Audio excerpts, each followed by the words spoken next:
Welcome to Luca is a billionaire, where the only thing I invest in is your answers. You begin by making the device ready and enabling core permissions. This avoids interruptions. First, charge and connect to Wi-Fi, then open Settings, tap Google and choose Search, Assistant and Voice.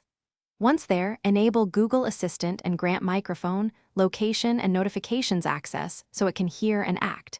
Make sure to set voice match if you want personalized results, or allow lock screen access for hands-free uses. This gets you into the first actionable state quickly and securely. Once enabled, you configure how Assistant behaves and what it controls. Go through Assistant settings to pick voice, language, and link accounts for calendar, email, and smart home. This ensures accurate responses. Next, create routines for morning or commute tasks, and assign default music and navigation apps so commands go where you expect. Then train voice match in a quiet space.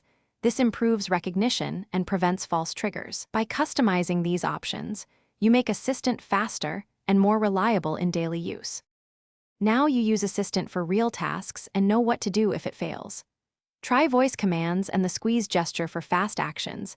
Speak naturally and include specifics like times or destinations. If responses are wrong or slow, make sure Google App and Android System Web View are updated, then restart the phone.